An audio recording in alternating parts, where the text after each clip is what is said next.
ओम नमो भगवते वासुदेवाय। सभी भक्तजनों को मेरा नमो नारायण। मित्रों, आज हम श्री पुरुषोत्तम मास की कथा शुरू कर रहे हैं। इस बार ये पुरुषोत्तम मास बड़ा ही दिव्य है। श्रावण मास के अंतर्गत इस बार ये पुरुषोत्तम मास आया है। श्रावण मास भगवान भोलेनाथ का और श्री पुरुषोत्तम मास भगवान श्री परब्रह्म श्री कृष्ण का, इन दोनों की कृपा प्राप्त करने का परम साधन ये पुरुषोत्तम मास आया है। तो आइए सब इस पुरुषोत्तम मास की पावन कथा का श्रवण करें और अपने अंतर मन में श्री भगवान को बसाएं। ओम श्री गणेशाय नमः। श्री परमात्मने नमः। श्रियं सरस्वतीं देवीं गणेशं स्कन्दमीश्वरं ब्रह्माणं वन्येन्द्रादीनं वासुदेवं नमाम्यहम्। गुरुर्ब्रह्मा गुरुर्विष्णु गुरुर्देवो महेश्वरा गुरुर्साक्षात् परब्रह्म तस्मै श्री गुरुवे नमः। मंगलम भगवान विष्णु मंगलम गरुड़ध्वज मंगलम पुंडरीकाक्षं मंगलायतनो हरिः। श्री पुरुषोत्तम मास महात्म कथा प्रथम अध्याय। नारायण नमस्कृत्यं नरं चैव नरोत्तमं देवीं सरस्वतीं व्यासं ततो जयमुदीरये।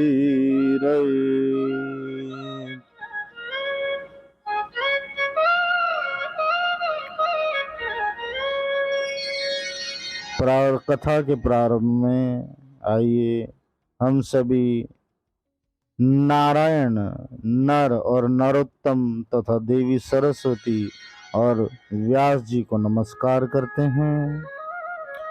कल्प वृक्ष के समान भक्त जनों के मनोरथ को पूर्ण करने वाले, श्री वृंदावन की शोभा बढ़ाने वाले, वृंदावन के अधिपति, अलौकिक कार्य द्वारा समस्त लोकों को चकित करने वाले श्री वृंदावन बिहारी पुरुषोत्तम भगवान को हम प्रणाम करते हैं। बोले श्री वृंदावन बिहारी लाल की जय। नैमिषारण्य में यज्ञ करने की इच्छा से एक समय बहुत से मुनि आए हुए थे। जैसे उन ऋषियों के नाम बताए गए हैं: आसित, देवल, पैल, सुमंतु, पिपलायन, सुमति, कश्यप, जाबाली, भृगु, अंगिरा, वामदेव, सुतीक्ष्ण, शरभंग, पर्वत, आपस्तंभ, मांडव्य, अगस्त, कात्यायन, रतिधीर, ऋभु, कपिल, रैभ्य, गौतम, जमदग्नि, भारद्वाज, ऐसे अनेक जो है ऋषिवर वहाँ सब एकत्रित हुए थे, जिसमें ऊर्ध्वबाहु, ऊर्ध्वपाद, एकपाद, दुर्धर, उग्रशील, जलाशील, पिंगल, अत्रि, ऋभु, कई ब्रह्म ऋषि, ब्रह्मनिष्ठ, संसार की भलाई तथा परोपकार करने के विचार से सभी ऋषि मुनि वहां एकत्रित हुए थे। ऐसे ही ऋषियों की सभा जब वहां चल रही थी तो सब ने वहां देखा कि लाल वस्त्र धारण किए हुए रोमहर्षण सूत जी के पुत्र श्री सूत जी महाराज वहां तीर्थ यात्रा करते हुए वहां पधारे। भ्रमण करते हुए नैमिषारण्य के शिष्यों में आकर शिष्यों सहित उन मुनियों ने सूत जी को देखा। सूत जी परम आदरणीय हैं और इतिहास पुराण के वक्ता है। ऋषि बोले, हे सूत जी महाराज, आप चिरंजीवी हैं, श्री भगवत भक्त हैं। आइए, हमने आपके लिए ये सुंदर आसन लगाया है। आप महाभाग थके हुए हैं, आप यहाँ बैठ जाइए। ऐसा सब ब्राह्मणों ने इस प्रकार बैठने के लिए कहकर जब तपस्वी समस्त जनता बैठ गई, तब विनय पूर्वक तपव्रत मुनियों से बैठने की अनुमति लेकर प्रसन्नचित होकर सूत जी बैठ गए।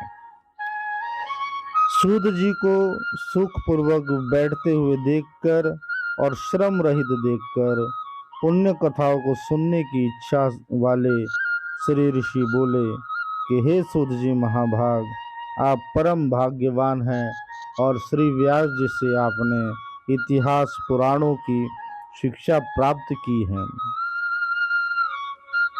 आज बहुत दिनों बाद आप यहाँ पधारे हैं, आप प्रशंसा के पात्र हैं।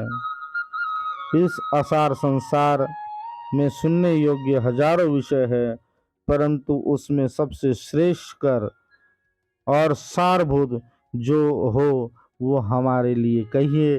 हे महाभाग, संसार के समुद्र में डूबते हुओं को पार करने वाला, शुभ फल देने वाला जो व्रत अनुष्ठान हो वो हमसे कहिए।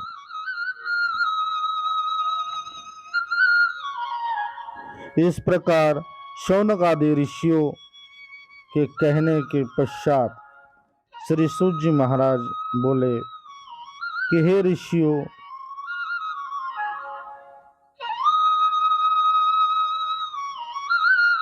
हे समस्त मुनि, मेरी कही हुई सुंदर कथा को आप लोग सुनिए। सबसे पहले मैं पुष्कर तीर्थ गया। वहां स्नान करके पवित्र ऋषियों, देवताओं तथा पितरों को तर्पण आदि करके मुक्त करके जो है नाना प्रकार के तीर्थों में भ्रमण करता हुआ मैं गया तीर्थ गया।